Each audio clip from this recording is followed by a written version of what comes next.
The BMW i8. Guys, ever since I started this YouTube channel, I have always wanted to test one of these out and give you guys my thoughts on what this car is like to drive. Because truth is, there is nothing like the BMW i8 for so many reasons. By the end of this video, I'm going to tell you guys my honest feedback about everything with this car. And let's go ahead and start with hopping out of this thing with the butterfly doors, of course, and just take a look at this absolute masterpiece. There's a few shortfalls with this car, don't get me wrong, but one of them is certainly not the looks of this car. For the price point that this is at after the depreciation that this car has incurred, it has become one of the fanciest, flashy looking cars for the price, probably at the #1 spot. It is just unlike any car still, even in 2025, that has been designed recently. So beautiful, beautiful, massive hood scoop. I mean, look at all the unique characteristics with this car. Like, what other car has that sort of hood style design? 20-inch wheels. Tires in the front, by the way, are only 215 and 245 in the back, but this thing does have all-wheel drive and around 357 horsepower with a 3-cylinder engine in the back. Yes, a 1.5-liter 3-cylinder engine making around 230 horsepower, and the battery pack is actually right underneath the center console.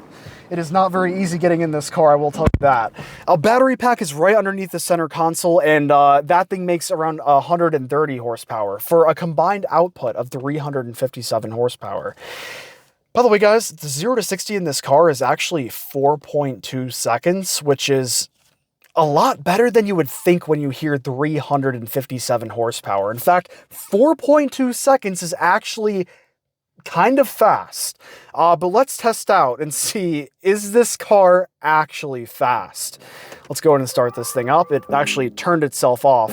A lot of electric type of noises. It is very, very strange. This was BMW's attempt at making what they thought a supercar would be like in the future.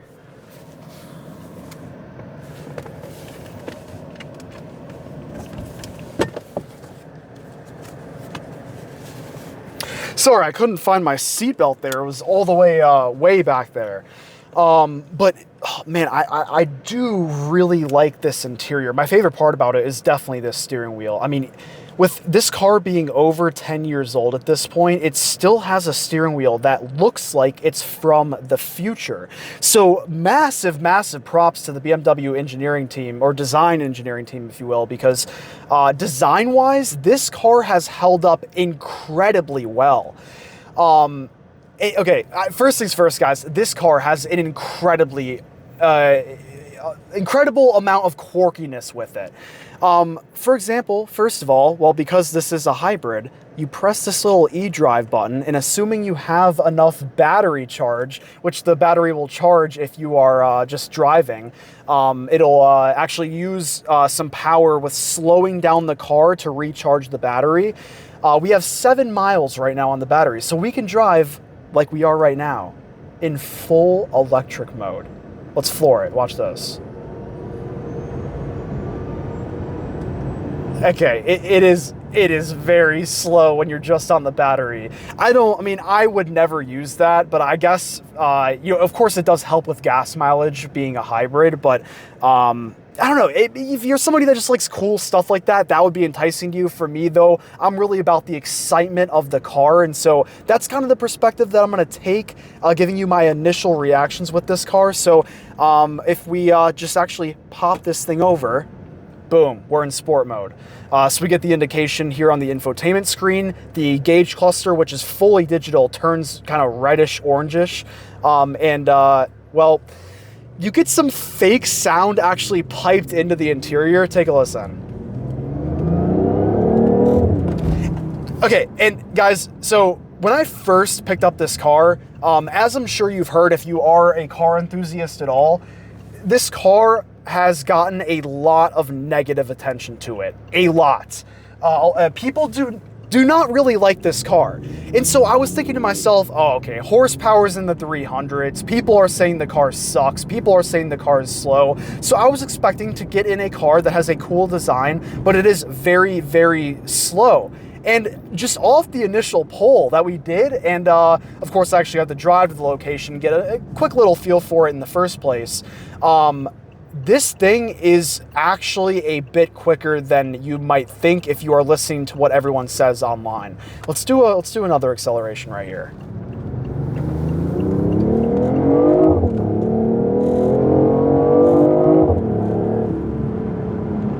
Now, if you're able to hear the sound of this, yes, the majority of that is just piped in sound. You know, it sucks knowing that it's piped in sound, but it does actually sound realistic. You don't put two and two together. It's like that's not what a 3-cylinder sounds like, right? So, you know it's fake while you're listening to it, but at the same time, it makes up for the fact that it doesn't sound good. If you rev this thing in park, it genuinely sounds like a little like a 3-cylinder. Not enjoyable to listen to at all.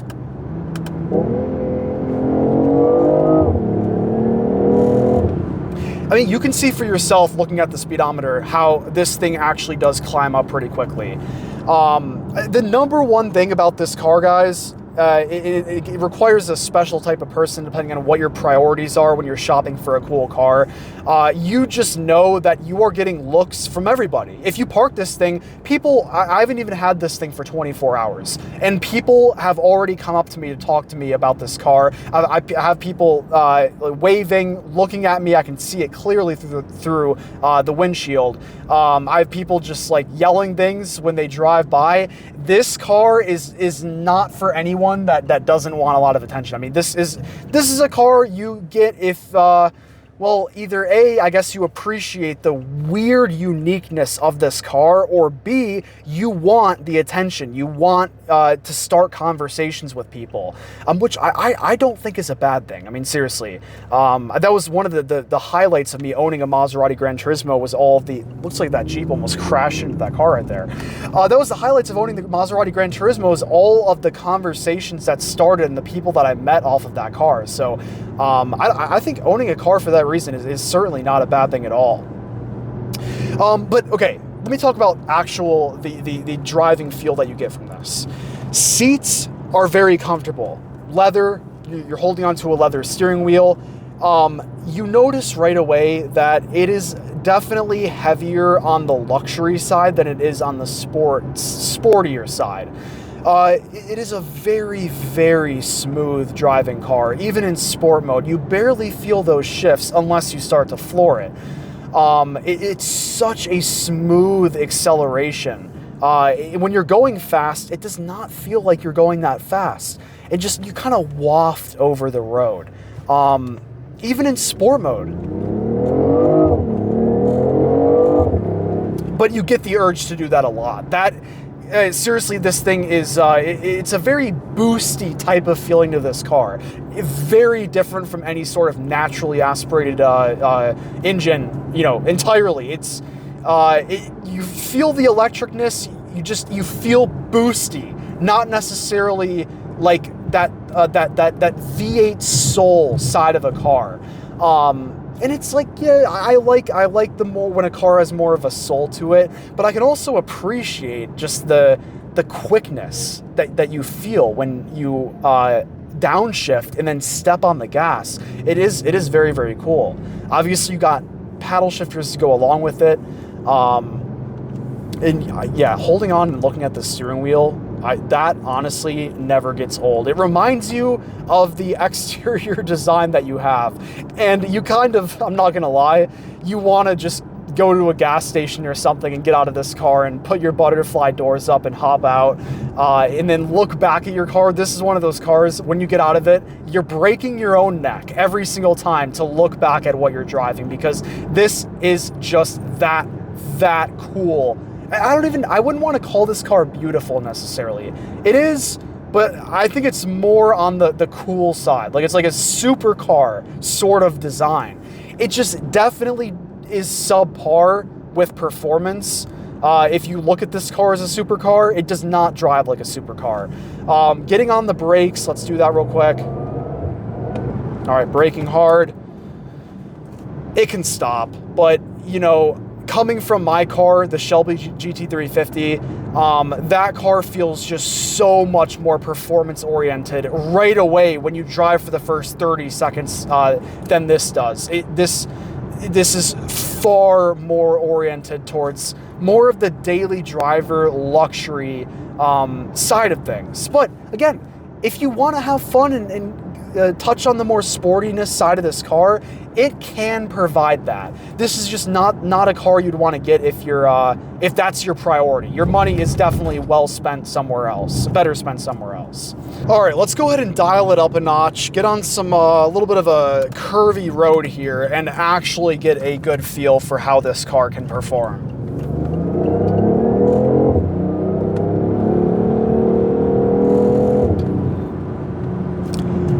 Right off the bat, guys, I mean, this thing being all-wheel drive, it does give you a pretty decent amount of confidence. And given the tire widths, 215 in the front, 245 in the back, I mean, it kind of does exceed expectations.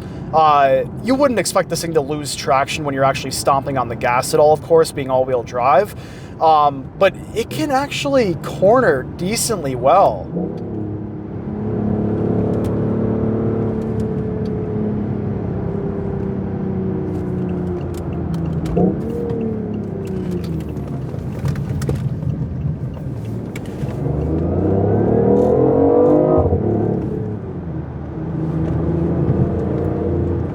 And again, when you hit those sort of low points in the road and any bumps, you just can tell it's more luxurious. My GT350 will give you some rough bounces, but it gives you that confidence of feeling like glued to the road. You are not going anywhere. This thing is definitely more about the sort of wafting around, kind of just cruising and enjoying the driving experience. But nonetheless, I mean, it is pretty dual personalitied.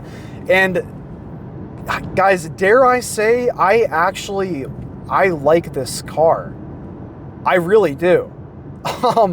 It's so unique. There's nothing else that in the car industry that you can get, the car market that you can get to replace an i8. And you kind of got to just love this car for what it is. I mean, as somebody that owned the Maserati Gran Turismo, it's like, yeah, I put up with terrible things with cars in order to get that thing that you kind of want, like the uniqueness, the butterfly doors, the design that is unlike anything else. Good gas mileage, somewhat sporty, just again, subpar compared to what the design of the car actually is. But honestly, guys, a really, really good daily driving experience. I've heard reliability on these things have not held up that well. The one we're in right now does have 70,500 miles, and everything feels like it's right out of the factory. Got nice ambient lighting in here. The interior has held up well. The suspension feels good. Transmission feels perfect. Everything feels really, really nice, despite the mileage being as high as it is. Oddly enough, the owner of this car has owned it for only a couple of months, and he's already trading it in for a C8 Corvette.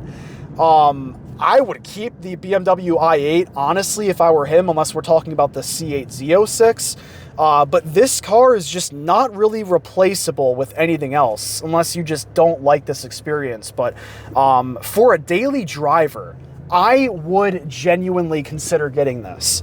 I just wouldn't if this was going to be my primary main performance car. This isn't the car you want if you're somebody that solely wants sportiness. But I really love how it kind of gives you a bit of both worlds, just heavier on the luxury and daily driving experience.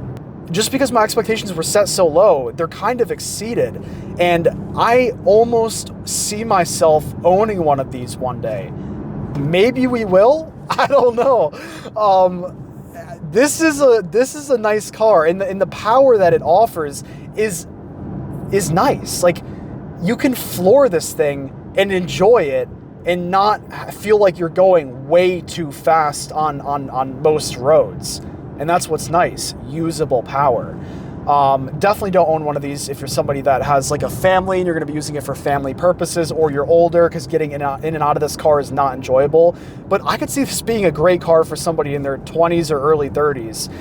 Just make sure you don't mind getting a lot of attention. Nonetheless though, guys, I appreciate y'all for watching. Let me know what your thoughts are about this car. I actually enjoyed it. But yeah, I'll see y'all very soon in the next video. Peace out.